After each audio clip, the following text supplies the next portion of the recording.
Oke, baik, saya akan melanjutkan materi tadi yang terputus.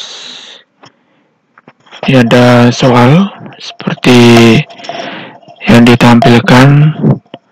Jadi kita akan menghitung berapakah kecepatan atau berapakah laju reaksi dari data nomor 4 pada konsentrasi 0,3 dan 0,3 untuk masing-masing NO dan sel 2. Jadi langkah yang pertama adalah tentu kita menentukan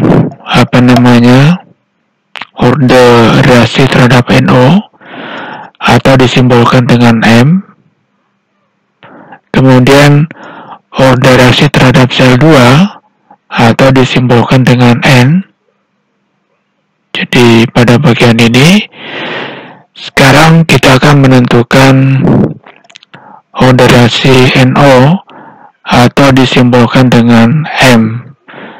Jadi pada percobaan 1 dan 3, kenapa percobaan 1 dan 3? Coba kita lihat data sebelumnya.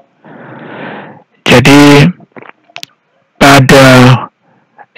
untuk menentukan orde reaksi NO, maka kita melihat data yang sama pada sel 2. Jadi data yang tidak berubah itu adalah data nomor 1 dan nomor 3. Jadi konsentrasinya itu adalah 0,1. Jadi nanti kita akan bandingkan antara data 1 dan data nomor 3. Oke? Jadi ini adalah cara penyelesaiannya seperti ini. Jadi konsentrasi NO pada data yang ketiga dibagi dengan konsentrasi NO pada data ke-1, kemudian dipangkatkan dengan M. M itu adalah merupakan orde reaksi, kemudian sama dengan P3 dibagi dengan P1. Kenapa tidak dimunculkan data konsentrasi untuk sel 2 pada percobaan nomor 3 dan nomor 1? Karena datanya kan tidak berubah sehingga dianggap sama dengan 1 ya. Yang jadi fokus kita adalah kita mau menentukan berapakah orde reaksi terhadap NO, yaitu adalah disimbolkan dengan M. Oke. Adapun konsentrasi NO pada data yang ketiga adalah 0,2, sementara konsentrasi NO pada data nomor 1 adalah 0,1. Kemudian kecepatan pada data nomor 3 adalah 8, kemudian pada data nomor 1 adalah 4. Ini kalau dibagi berarti dapatnya 2 pangkat M sama dengan 2. Nah, berapa kira-kira dipangkatkan ini? Berapa kira-kira M? Sehingga mendapatkan 2, tentu dipangkatkan dengan 1 ya. Sehingga dapatlah M sama dengan 1, atau orde reaksi NO itu adalah 1. Sekarang kita masuk pada penentuan orde reaksi dari sel 2. Kita lihat percobaan 1 dan 2. Nah, kalau kita menentukan orde reaksi terhadap sel 2, maka kita patokannya adalah pada data percobaan pada data dari NO. Jadi konsentrasi yang tidak berubah pada NO itu adalah pada data 1 dan 2 dengan kecepatan reaksi itu 4 dan 16. Oke, kita lanjutkan lagi. Oke, dengan cara membandingkan data 2 dan data 1, sehingga diperoleh data yang seperti ini.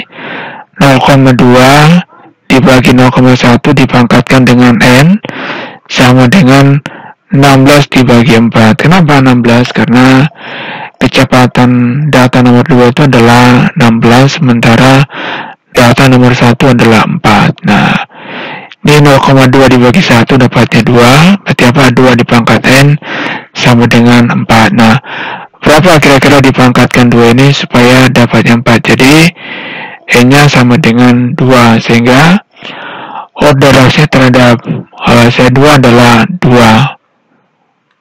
Oke, sekarang kita masukkan, jadi pada persamaan laju reaksi sebelumnya adalah P sama dengan K dikali konsentrasi NO dipangkatkan M dikali konsentrasi L2 dipangkatkan dengan N. Jadi M-nya adalah 1, kemudian N-nya adalah 2. Oke, jadi kita mendapatkan data seperti ini. Persamaan seperti ini, jadi apa? P sama dengan K dikali konsentrasi NO dipangkat 1 dikali konsentrasi Cl2 dipangkatkan dengan 2. Nah, kita sudah mendapatkan nilai order reaksi masing-masing. Sekarang langkah berikutnya kita menentukan konstanta laju reaksi atau disimbolkan dengan K. Nah, kita pilih salah satu dari data percobaan. Jadi kita misalnya mengambil data nomor 1 ya. Nah, ini kalau persamaan kita modifikasi ya, kita ubah.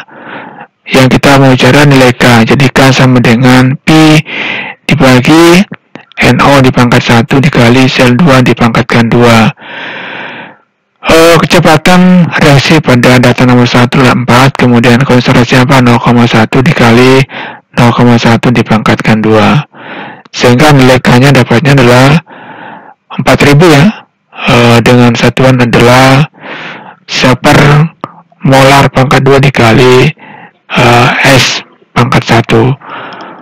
Oke, jadi kita sudah mendapatkan nilai K, kemudian order reaksi. Nah, karena kita sudah dapatkan kedua-duanya itu, maka sekarang kita akan mencari berapakah kecepatan reaksi pada data nomor 4.